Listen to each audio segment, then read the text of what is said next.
Bagi orang yang ingin dimudahkan rezekinya, maka bacalah doa ini 30 kali setelah sembahyang sunat tahajud selama 40 malam. Nah, ini amalan dari pengarang ini kitab. Di sini apabila hendak murah rezeki, dimudahkan rezekinya, maka amalkan doa ini tadi, Rabbana anzil alaina ma'idatan minas sama'i taqulu lana idan li awwalina wa akhirina wa ayatan minka warzuqna wa anta khairur raziqin. Nah, ini dibaca 30 kali setelah sembahyang tahajud dan membacanya itu selama 40 malam. Jadi amalkan selama 40 malam tahajud, setelah sembahyang tahajud baca doa ini 30 kali. Insya Allah di sini dimudahkan Allah rezeki. Dan kita lihat pengarang kitab ini Guru Mahmud Hasil ini sesungguhnya orang luar biasa sih dia. Bisi pesantren, jadilah bisi dasar mencetak kitab-kitab macam nah pokoknya luar biasa. Guru Mahmud Hasil ini luar biasa.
Bismillahirrahmanirrahim. Alhamdulillahirabbil alamin arrahmanirrahim maliki yaumiddin.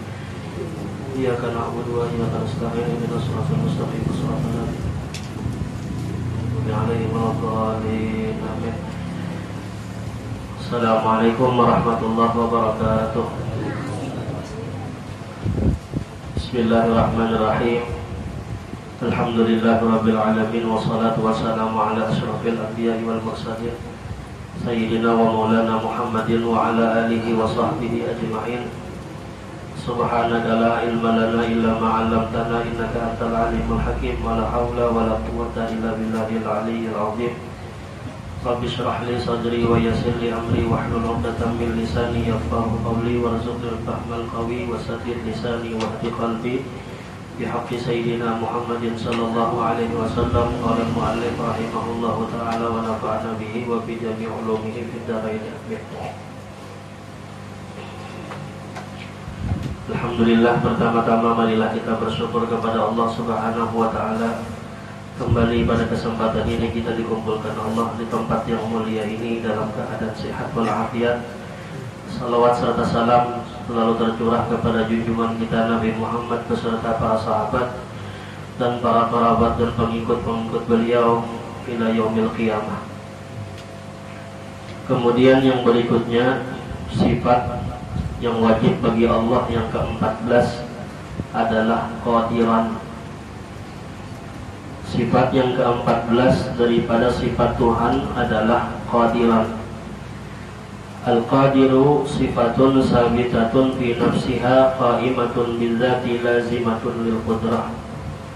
Qadiran adalah sifat yang tetap pada diri zatnya Allah Subhanahu wa taala. Berdiri ia dengan zatnya Allah, melazimi ia bagi sifat qudrat. Nah, jadi sifat yang berikutnya yang ke-14 ini adalah sifat yang wajib bagi Allah, yang sudah masuk kepada sifat ma'nawiyah, masuk kepada sifat ma'nawiyah. Jadi semalam sudah kita bahas sifat ma'nawi ada 7. Nah, kemudian yang berikutnya sifat ma'nawiyah ini pun juga ada 7. Nah, jadi sifat ma'ani itu semalam adalah qudrat, iradat, ilmu, hayat, sama, basar, kalam. Nah, kemudian ma'nawiyah ini qadiran, muridan, aliman, hayyan, sami'an, basiran, mutakalliman. Itu sifat ma'nawiyah. Nah, jadi sifat ma'ani itu sebelumnya pengertian ma'ani adalah tiap-tiap sifat yang maujud, yang berdiri ia kepada zat yang maujud pula. Yang mana sifat ma'ani ini mewajibkan ia zat itu bersifat dengan suatu hukum, dan kemudian yang mewajibkan bersifat dengan suatu hukum bagi sifat ma'nawiyah. Artinya yang dimaksud sifat ma'ani ini sifat yang dia itu berdiri kepada zat, dan zatnya itu pun zatnya juga maujud, sifatnya maujud, zatnya maujud.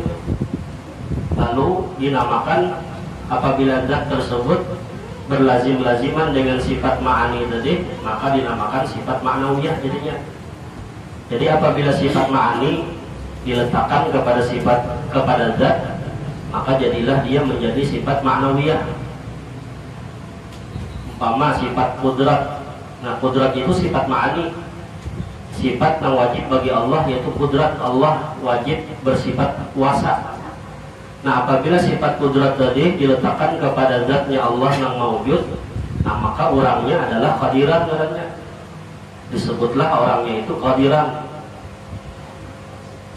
Selama dia itu belum diletakkan kepada zat, selama sifat ma'ani tadi belum dilazimkan ataupun digabungkan dengan sifat ma'nawiyah, dia itu masih bersifat dengan sifat yang gaib.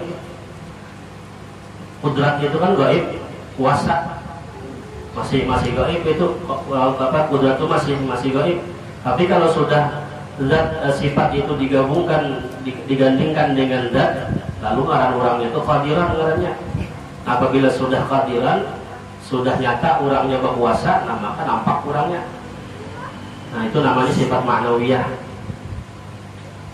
Nah, lalu ulama berbeda pendapat apakah yang dinamakan sifat ini ya diri mausuf juga, atau sifat itu belainan dah lawan diri orangnya. Nah, lalu ulama berbeda pendapat. Ada ulama ahlu sunnah wal jamaah mengatakan bahwasanya sifat dengan nang diri ampun sifat itu adalah sama-sama aja. Sama dalam artian apabila sifat ini wujud, maka zatnya pun juga wujud. Apabila sifatnya itu adalah qidam, maka nang ampun sifat pun juga harus qidam. Artinya sifat ini berdiri kepada orang nang ampun sifat. Nah, maka dikatakanlah ketika itu Allah bersifat, Allah itu berkuasa dengan kudratnya, Allah berkehendak dengan iradatnya, Allah mengetahui dengan ilmunya. Nah, lalu dikatakan sifat dengan mausuf diri ampun diri itu adalah saling berlazim-laziman. Apabila ada sifat, maka tentunya ada zat juga. Tapi dikatakan oleh Ahlussunnah wal Jamaah ini, walaupun dikatakan satu semakna aja, cuman secara pemakaian berbeda. Jadi Allah bersifat kuasa dengan sifat kudratnya, Allah berkehendak dengan sifat iradatnya. Nah, kan seolah-olah terpisah, padahal secara makna sama aja. Artinya nak ampun diri itu orangnya qadiran, sama adanya nah sifat Allah kudrat. Jadi apabila kudrat itu berandak di zat, nyata sudah orangnya qadiran. Nah, itu pendapat Ahlussunnah wal Jamaah.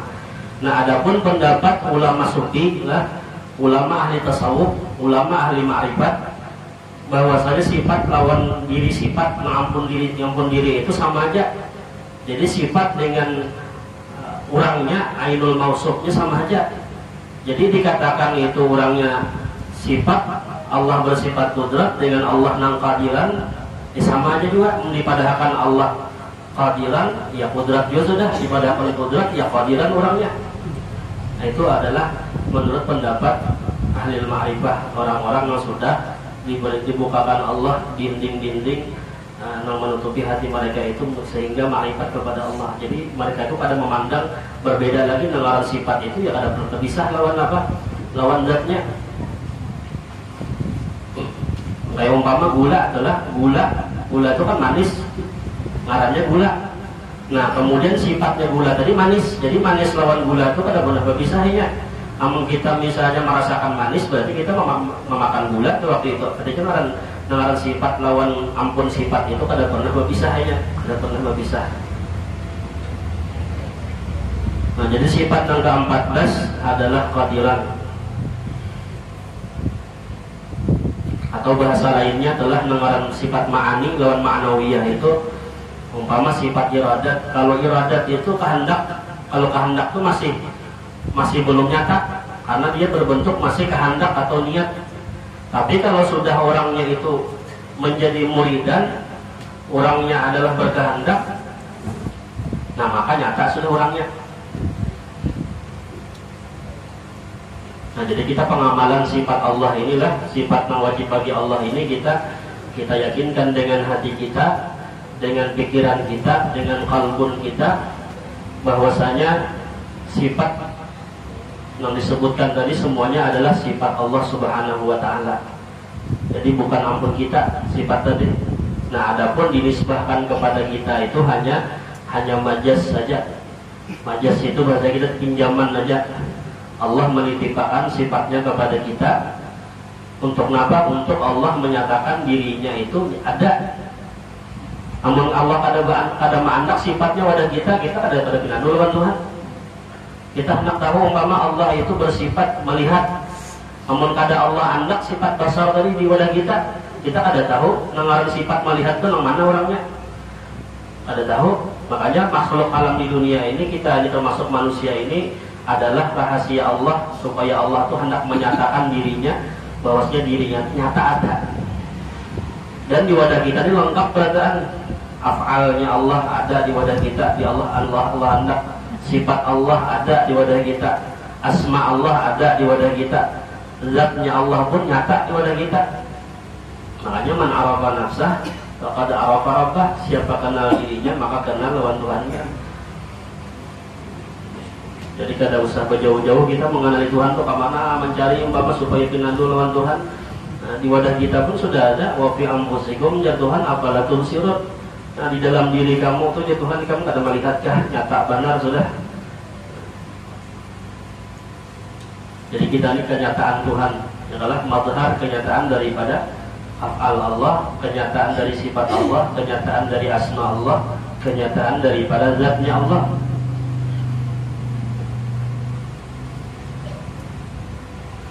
Nah, kemudian Pama'na qawluhu qadiran wa huwa qiyamul qudrah bidzatihi ta'ala, artinya dari keadaan orang yang kuasa ialah berdirinya kudrat, berdirinya kuasa dengan diri zatnya Allah Subhanahu wa ta'ala. Wa huwa ala kulli syai'in qadir, dia Allah Subhanahu wa ta'ala atas tiap-tiap sesuatu kuasa. Jadi apabila dikatakan Allah yang maha kuasa, berarti itu sifat Allah yang sudah berdiri di zat, sifat Allah yang sudah berandak di zat. Lalu dikatakan orang itu hadiran, berarti nyata orangnya berkuasa orangnya.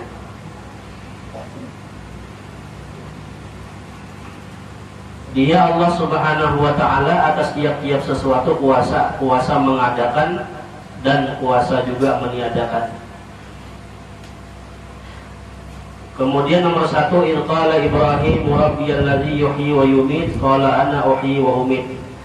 Tanda Allah Subhanahu wa ta'ala yang kuasa, di ketika Nabi Ibrahim berkata Tuhanku yang menghidupkan dan yang mematikan, maka Allah Subhanahu wa ta'ala berfirman, akulah yang menghidupkan dan akulah yang mematikan, ya Tuhan. Artinya Allah kuasa menghidupkan dan Allah pun kuasa mematikan. Au kalladzi marra 'ala qaryatin wa hiya khawiyatun 'ala 'urushiha qala anna yuhyi hadhihi Allahu ba'da mautiha. Seperti orang yang melalui sebuah kota Di kota ini sunyi dari singgah sana. Artinya kotanya ini kosong daripada bangunan-bangunan. Bagaimana Allah menghidupkan setelah mati? Allah Subhanahu wa ta'ala matikanlah seseorang yang lalu di kota itu 100 tahun lamanya. Kemudian Allah bangkitkan. Kemudian ditanyalah orang yang mati itu, berapa lamakah engkau di alam kematian? Dia menjawab, hanya beberapa hari saja. Allah Subhanahu wa ta'ala berfirman, 100 tahun. Ya Tuhan, kami adanya beberapa hari aja, mati 100 tahun matinya. Itu lihat makanan engkau dan minuman engkau belum tersentuh, dan lihat himar engkau, kami jadikan ini semua dari tanda kebesarannya Allah Subhanahu wa ta'ala. Nah, ini Allah hendak menampakkan lawan kita kemahabesaran Sayyidin, bahwasanya Allah itu sanggup menghidupkan, sanggup pula mematiakan. Imbah mati pulang, Allah sanggup pulang menghidupkan pulang. Artinya mengadakan dari asalnya kadada kepada ada pun Allah sanggup. Apalagi yang sudah tadinya sudah ada, nah kemudian dimatikan, diadakan pulang, lebih mudah lagi bagi Tuhan. Ya, ada orang yang ada beriman protes lawan Tuhan. Awal aja Allah Ta'ala itu menghidupkan tulang belulang yang sudah mati. Allah menghidupkan tulang belulang yang sudah hancur, dihidupkan kembali kawalah. Lalu disauti Tuhan di dalam Al-Quran itu, pada ingat ayatnya, ujar Tuhan, aku menjadikan yang asalnya kadada sama sekalipun kawam ada kan. Apalagi yang sudah ada, tulang belulangnya sudah ada, tinggal menumbuhkan daging-dagingnya aja lagi, mudah ada bagi Allah. Yang sama sekali kadada contoh sekalipun Allah bisa mengulah. Nah, maka ulahan Tuhan dia pulang kadada yang samanya. Di hati jadikan seberataan orang di dunia nih, hati yang paling nyata sudah yang kekuasaan Tuhan itulah sidik jari kita nih. Berapa juta manusia, berapa miliar manusia di dunia ini kadada yang samanya sidik jari, padahal lingkaran sidik jari itu halus benar. Halus benar, cuma lihat aja, anak aja. Nah, misalkan tinta kita, anak di kertas ada dan samanya. Kuasa Tuhan adalah maulah itu, padahal secara akal lingkarannya halus, itulah pasti ada yang sama, tapi secara kenyataannya ada yang samanya, padahal banyak manusia di alam dunia ini. Nah, itu kemahabesaran daripada Allah Subhanahu wa ta'ala. Nabi Ibrahim berkata, Rabbi arini kaifa tuhyil mauta. Hai Tuhan, perlihatkanlah kepada hamba bagaimana engkau menghidupkan yang mati. Ya Allah, Nabi Ibrahim ini hendak mengetahui kekuasaan Tuhan. Bukan di sini kada percaya, ada, tapi sini hendak menambah keyakinan di atas keyakinan saja. Lalu firman Allah, apakah engkau hai Ibrahim tidak percaya? Ujar Tuhan, kami hendak meminta supaya aku memperlihatkan kayak apa menghidupkan orang mati. Kamu kada percaya bahwa Ibrahim aku ini bisa menghidupkan orang mati? Lalu ujar Nabi Ibrahim apa? Qala bala walakin liyatma'inna qalbi. Hai Tuhan, hamba percaya, ujar saja. Akan tetapi ini hanya agar tentram hati hamba, supaya hati hamba ini lebih tentram dengan kekuasaan Dia, supaya hati hamba ini lebih tenang dengan kudrat Dia. Bukan kada percaya dia Nabi Ibrahim, tapi ulun hendak menambah keimanan ulun, menambah ketentraman hati ulun dengan Dia. Nah, lalu apa yang disuruh Allah? Qala fakhudh arba'atan minat thair. Firman Allah, ambil hai Ibrahim 4 ekor burung. Kemudian cincang-cincang, kumpulkan cincang-cincang burung tadi, kemudian kumpulkan bulunya, dagingnya, darahnya, tulangnya. Kemudian letakkan ke atas itu gunung. Ini ayat-ayat di ayatnya itulah sambungannya itu, gunung itu pun juga dikatakan ada 4 buah. Jadi burungnya 4 ekor, kemudian 4 ekor burung tadi dicincang-cincang, dihancur, lawan tulang-tulangnya, lawan daging-dagingnya dihancur. Kemudian disatukan menjadi satu, 6 burung 4 ekor dicincang tadi. Kemudian setiap daging tadi dibagi menjadi 4, diandak di atas setiap gunung 4 tadi. Gunung ini sebagian, gunung ini sebagian, sampai 4 gunung. Kemudian setelah selesai menunaikan tugas, pulang Nabi Ibrahim. Nah, hai Ibrahim, panggil itu burung. Jadi burung yang sudah dicincang tadilah dijadikan menjadi satu, kemudian diandak di 4 buah gunung tadi. Ada sudah campur aduk sudah burung-burungnya tadilah. Nah, kemudian Allah mengatakan panggil burung tadi. Nah, setelah dipanggil oleh Nabi Ibrahim, maka datang burung itu menjadi burung yang sempurna pulang, hidup pulang, padahal asalnya burung ini 4 ekor burung ini cincang, sudah cincang hancur menjadi satu, dikumpulkan pulang jadi satu, diulang menjadi satu gumpalan. Nah dibagi menjadi 4 gumpalan dan dianak di atas 4 buah gunung. Nah ketika dipanggil oleh Nabi Ibrahim, nah maka burung tadi tulang-tulangnya menjadi satu, kemudian dagingnya kemudian menempel di tulang-tulangnya, kemudian akhirnya menjadi burung yang sempurna. Nah ini kemahakuasaan Allah. Allah maha bersifat kudrat, dan Allah itu adalah qadiran. Nah, Allah maha kuasa. Wa'lam anna Allah azizun hakim. Ketahuilah bahwasanya Allah maha mulia, lagi Allah maha bijaksana. Nah, jadi kita sudah tahu nih Allah itu bersifat kudrat. Nah pengamalannya itu kita jangan wani-wani lawan Tuhan, maka hendaknya bersifat tawadu kita. Jadi apabila orang itu yakin bujur-bujur Allah itu bersifat kudrat, nah maka pengamalannya itu banyak bersifat tawadu lah, banyak bersifat merendah.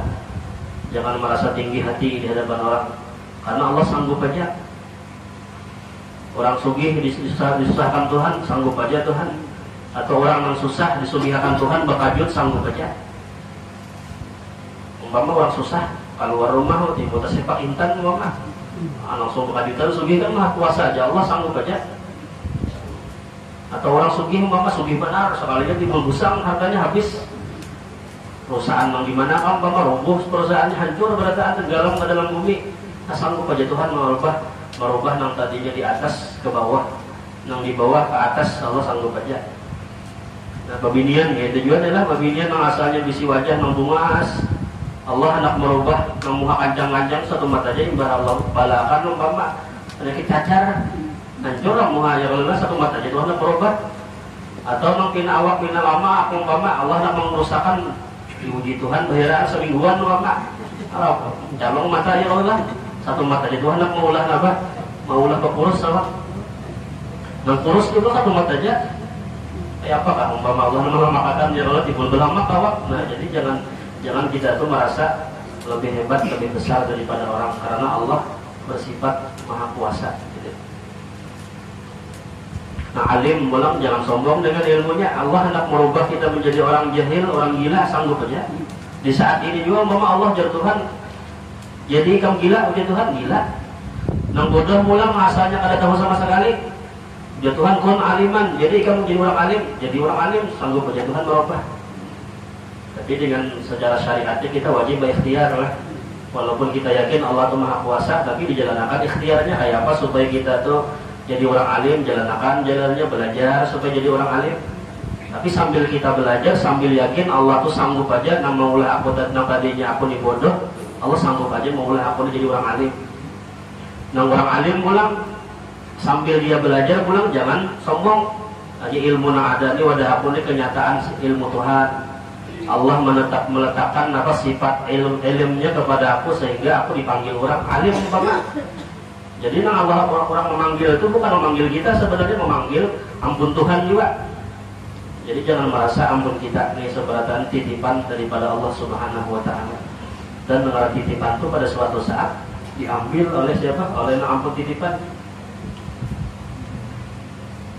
Nah, jadi pengamalan sifat kudrat ini kita banyak-banyak bersifat tawadhu.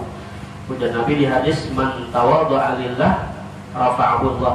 Nah, siapa yang tawadhu merendah di hadapan Allah, nah maka pasti Allah angkat derajatnya. Tapi sebaliknya waman takabbara wada'ahu Allah, siapa yang sombong Allah hantak kayaknya Allah hinakan orang tersebut. Jadi guru zuhudi bahari ini jangan ketika itu bertimbul-timbul, jangan ketika itu bercongol-congol. Nah, kayak iwak apabila kata dia bocong-bocong di baju tumbak orang. Ya kalau lah, atau misalnya bapak lihat anak-anak tuh banyak kacongolan bapak, orang ada rumahnya di bawah dia kalau lah, tiba orang mujud nyamber. Nah itu gara-gara kata dia bocongol. Atau bersusup di bawah rumahan bapak, amun kata dia bocong-bocongol, ngomong kepala. Nah jadi nang kali selamat itu kita merendah ya kalau lah, jangan ketika itu mengangkat-angkat.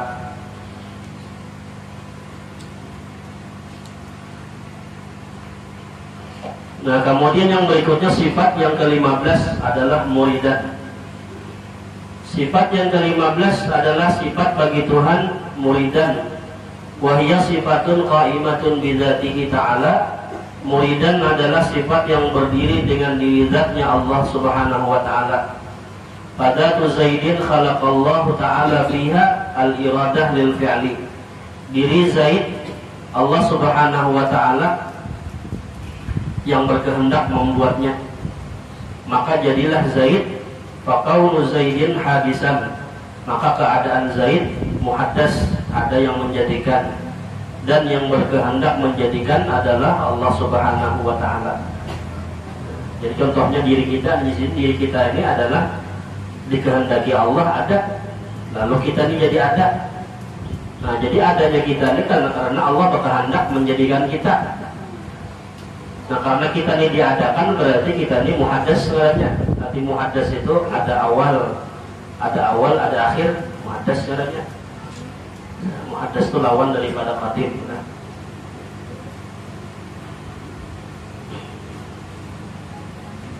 jadi sifat iradat tadi berandak di zatnya Allah, lalu bangaranlah orangnya itu muridan, orangnya berkehendak. Namun masih bersifat iradat sajalah, kehendak itu belum nyata lagi karena masih sifat. Tapi kalau sudah sifatnya itu berandak di zat, dan memang dengan zat lawan sifat itu kada pernah bisa dipisah, dia saling berlazim-laziman. Nah, maka nyatalah orangnya itu dikatakan muridan sebenarnya.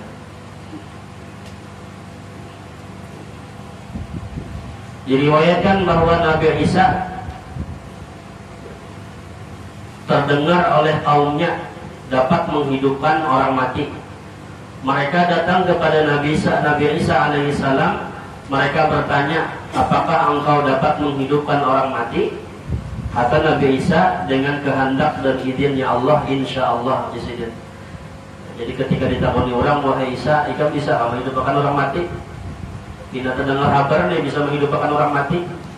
Ujian Nabi Isa, insya Allah, dengan izin Allah, dengan kehendak Allah. Faqalu, mereka berkata, ahyi lana Sam bin Nuh. Mereka minta kepada Nabi Isa, hidupkan hai Isa Sam bin Nuh. Sam ini anak Nabi Nuh, yang tenggelam dalam banjir adalah Sam lah, anak Nabi Isa, anak Nabi Nuh lah. Mereka minta kepada Nabi Isa, hidupkan hai Isa Sam bin Nuh. Faja'a ila qabri fa shalla rak'atain wa da'a ila Allah. Kemudian Nabi Isa ke kuburnya Sam, anak Nabi Nuh alaihi salam. Nabi Isa sembahyang 2 rakaat dan Nabi Isa berdoa kepada Allah, hiduplah Sam, anak Nabi Nuh. Maka rambutnya dan janggutnya putih. Berkata Nabi Isa alaihi salam, ya Sam, ma hadza syaibu wa lam yakun fi zamanik. Hai Sam, mengapa engkau beruban? Padahal pada masa itu engkau tiada beruban, tidak beruban. Nah, kemudian Nabi Isa bertanya, berapakah lamanya engkau dalam kubur? Sam menjawab, mundu arba'ata ala bisana, sudah 4.000 tahun dalam kubur. Aman dhahaba anni ala masakaratil maut wa miraratihi. Ujar Sam tadi pulang, tidak hilang rasa sakit mati sakaratul maut itu yang membuat rambutku dan janggutku menjadi putih. Jadi kenapa janggut rambutku ini menjadi putih? Ujar Sam, karena semenjak aku mati 4.000 tahun yang lalu sampai wah ini itu belum hilang lagi sakit sakaratul maut tadi. Nah, jadi sakit sakaratul maut itu selama 4.000 tahun belum hilang. Nah, jadi ma'arik sakitnya tadi sakit sampai rambut dengan janggutnya Sam tadi menjadi putih, berubah. Nah, Tuhan bersifat muridan, artinya Nabi Isa alaihissalam memohon Tuhan Allah Subhanahu wa taala yang menghendakinya.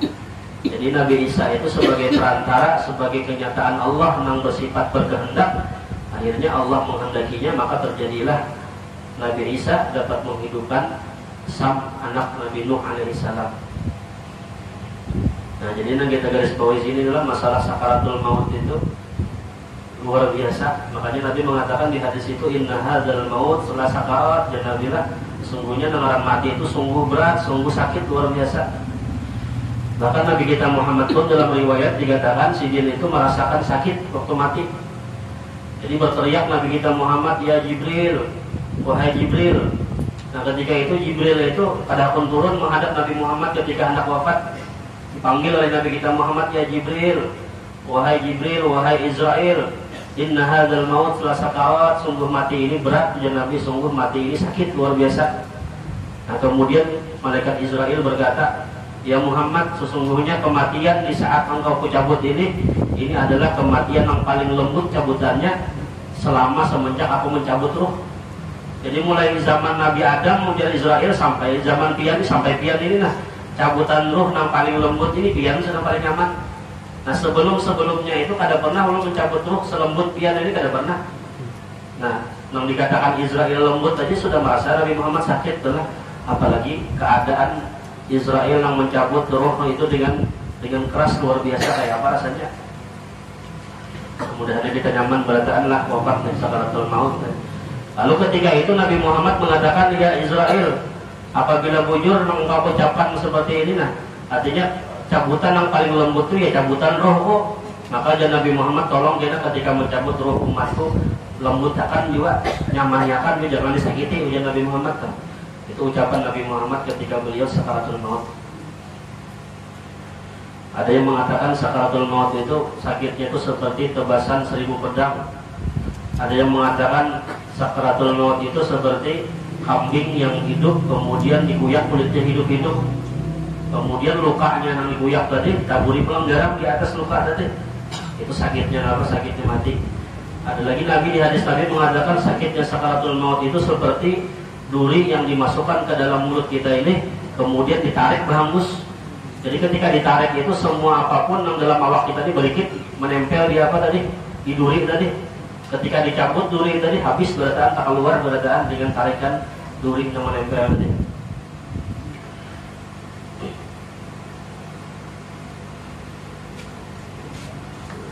Nah kemudian datanglah kaum Nabi Isa alaihissalam, mereka memohon kepadanya, kepada Nabi Isa, agar Nabi Isa menurunkan makanan dari langit. Maka dengan demikian berimanlah mereka. Nabi Isa alaihissalam sembahyang 2 rakaat dan berdoa, Rabbana anzil alaina ma'idatan minas sama takunu lana 'idan li awwalina wa akhirina wa ayatan minka warzuqna wa anta khairur raziqin. Artinya, hai Tuhan kami, ujar Nabi Isa, turunkanlah makanan dari langit, maka kami ingin menyantapinya, dan itu adalah tanda kebesaran daripadamu, hai Tuhan, dan berikanlah kepada kami rizki. Engkau, hai Tuhan, sebaik-baik pemberi rizki. Bagi orang yang ingin dimudahkan rizkinya, maka bacalah doa ini 30 kali setelah sembahyang sunat tahajud selama 40 malam. Nah ini amalan dari pengarang ini kitab. Di sini apabila hendak murah rezeki, dimudahkan rezekinya, maka amalkan doa ini tadi, Rabbana anzil alaina ma'idatan minas sama'i takulu lana idan li awwalina wa akhirina wa ayatan minka warzuqna wa anta khairur raziqin. Nah ini dibaca 30 kali setelah sembahyang tahajud dan membacanya itu selama 40 malam. Jadi amalkan selama 40 malam tahajud, setelah sembahyang tahajud baca doa ini 30 kali. Insyaallah di sini dimudahkan Allah rezeki. Dan kita lihat yang pengarang kitab ini Guru Mahmud Hasil ini sesungguhnya orang luar biasa sih dia. Bisi pesantren, jadilah bisi dasar mencetak kitab-kitab macam nah. Nah pokoknya luar biasa Guru Mahmud Hasil ini luar biasa.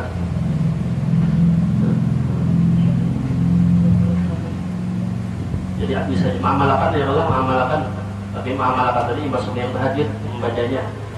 Jadi dengan tahajud itu sembahyang sunnah yang dikerjakan setelah bangun guring itu tahajud kan aja. Biar kita tuh umpama guring dari Mbak Isya diguring umpama jam 10 malam bangun. Nah jam 10 itu kita sembahyang sunnah itu tahajud juga artinya sudah. Jadi kadang mesti tahajud itu bangun ke ibadah malam. Ibadah malam itu bangun sunat tahajud yang paling afdal, yang paling utama tahajud ibadah malam. Itu sepertiga malam akhir. Nah, tapi apabila kita umpama guring, bisa guring, bangun, biar jam 10 malam kamu bangunnya nih sembahyang sunnah. Nah, sembahyang sunnah jam 10 itu sudah tahajud katanya. Makanya ada ulama mengatakan tahajud itu bukan niatnya usali sunat tahajud itu ada. Pokoknya apapun sembahyangnya, sembahyang hajat kan digawi malam itu, sembahyang witir kan, sembahyang tasbih kan, itu tahajudnya tadi sudah. Jadi kadang mesti harus niatnya tuh usalli sunat tahajudin itu saja pun sembahyang sunat tahajud kadang mesti kayak itu. Jadi apapun yang digawe sembahyangnya sembahyang qadaan enggak, sembahyang apa kalah sembahyang hajat ya. Apabila digawe berbangun kuring di malam hari, nah itu tahajud caranya itulah. Tapi yang paling afdal dari tahajud itu adalah sepertiga malam nah akhir. Nah sepertiga malam nah akhir itu ya kurang lebih jam 2 malam kan. Ya kan sepertiga itu kan berarti salah 12 jam semalaman itu dibagi 3. Mulai jam 6 maghrib sampai jam 10 sepertiga malam nang awal. Jam 10 sampai jam 2 sepertiga malam nang pertengahan.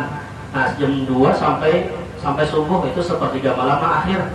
Jadi yang paling afdal itu mulai jam 2 malam kan. Jam 2 malam nah sampai masuknya waktu subuh. Itu adalah waktu yang paling afdal dalam tahajud.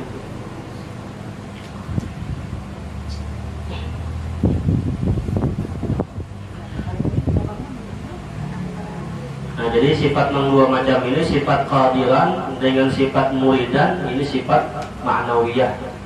Masuk daripada sifat ma'nawiyah. Jadi sekali lagi nama sifat ma'nawiyah tadi adalah sifat daripada lazimnya sifat ma'ani yang sudah diletakkan kepada zatnya Allah. Zat Allah yang mawujud diletakkan pada itu zat adalah sifat Allah pun yang mawujud. Lalu jadilah sifat qudrat itu menjadi orangnya qadiran. Sifat iradat diletakkan kepada zatnya Allah, lalu sifat itu dinamakan orangnya muridan. Nah, kemudian pulang sifat ilmun Allah maha mengetahui. Nah, diandak kepada zat Allah yang maha tahu, lalu ngarannya aliman. Nah kenyataan seberataan itu ya ada pada kita, di berataan terkumpul di wadah kita. Jadi ya Tuhan, aku ini bagaikan barang yang tersimpan, yang tidak ada satu orang pun yang mengetahui diriku. Maka ya Tuhan, aku ini hendak supaya dipinandui orang, supaya aku ini hendak supaya orang itu pinandu lawan aku. Akhirnya aku ciptakanlah makhluk. Nah makhluk ini adalah jalan aku supaya orang itu pinandu lawan aku. Jadi makhluk tadi kenyataan diriku ya Tuhan, kenyataan af'alku, kenyataan sifatku, kenyataan asmaku dan zatku, itu ada di wadah makhluk. Makhluk tadi ya kita, ada ciptaan Allah. Alam itu masih Allah, namanya pada Allah itu makhluk namanya alam. Mudah-mudahan paham kita berkata. Siap belum lah? Belum hilang? Belum.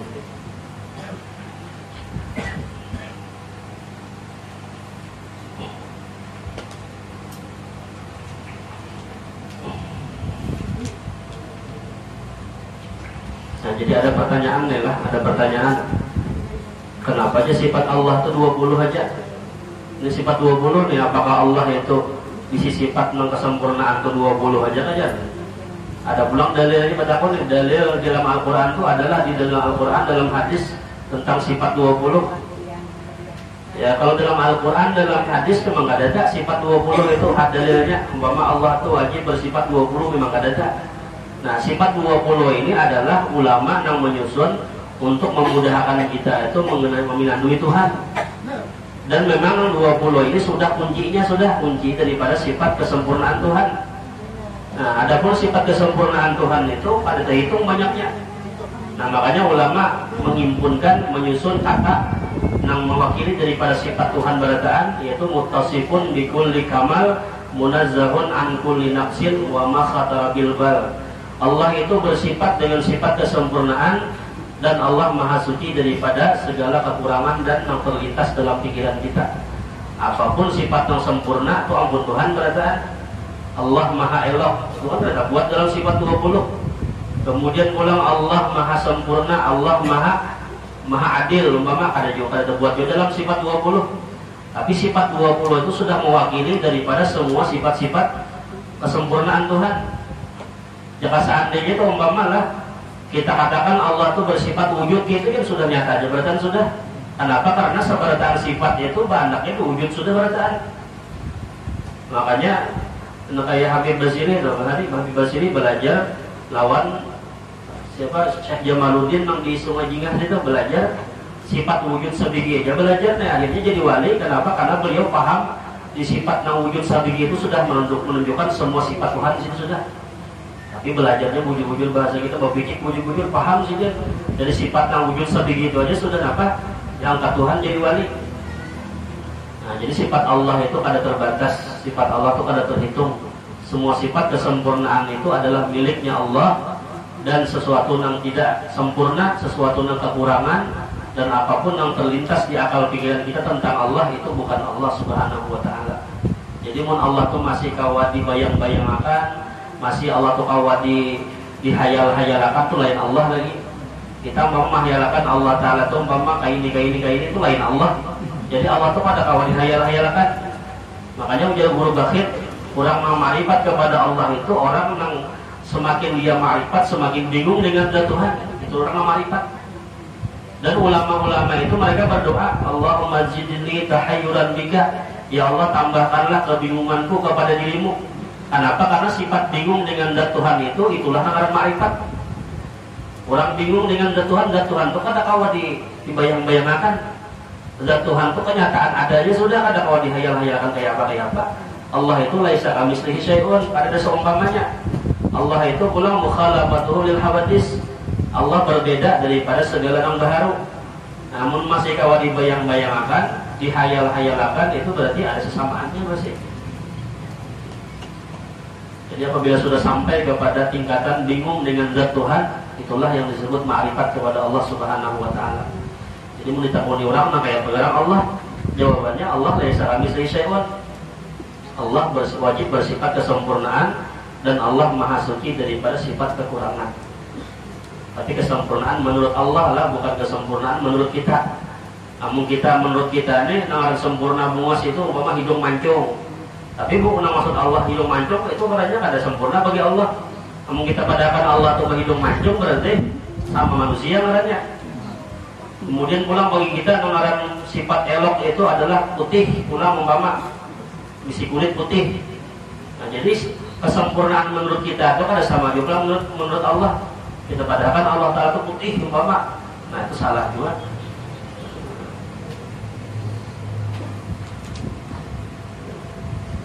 Ya Allah alamlah sama sidullah. Kemudian sifat 16 kena pulang aliman. Mudah-mudahan perkataan diberi paham oleh Allah Subhanahu wa taala, mudah-mudahan sama-sama kau mengamalkannya, dan mudah-mudahan dosa-dosa kita, dosa kedua orang tua kita, dosa guru-guru kita dimaafkan oleh Allah Subhanahu wa taala. Mudah-mudahan dengan berkat kita berkumpul di majelis yang mulia ini, mudah terkumpul beratan dalam surga Allah bersama baginda Rasulullah sallallahu alaihi wasallam, dan mudah-mudahan kita beratan diwafatkan dalam keadaan husnul khatimah, mati membawa iman husnul khatimah, masuk surga bila hisab ala hadin niyatul hadratin nabi al-fatihah. أعوذ بالله من الشيطان الرجيم بسم الله الرحمن الرحيم الحمد لله رب العالمين الرحمن الرحيم مالك يوم الدين إياك نعبد وإياك نستعين اهدنا الصراط المستقيم صراط الذين أنعمت عليهم غير المغضوب عليهم. بسم الله الرحمن الرحيم الحمد لله رب العالمين اللهم صل وسلم على سيدنا محمد وعلى آله وصحبه أجمعين. اللهم انفعنا بما علمتنا وعلمنا ما ينفعنا وزدنا علما وزدنا علما. اللهم ارزقنا الإخلاص في طلب العلم وفي نشره من جميع الطاعات. ربنا آتنا في الدنيا حسنة وفي الآخرة حسنة وقنا عذاب النار. صلى الله على سيدنا محمد وعلى آله وصحبه وسلم. الحمد لله رب العالمين. تقبل الله منكم. Sampaikan ada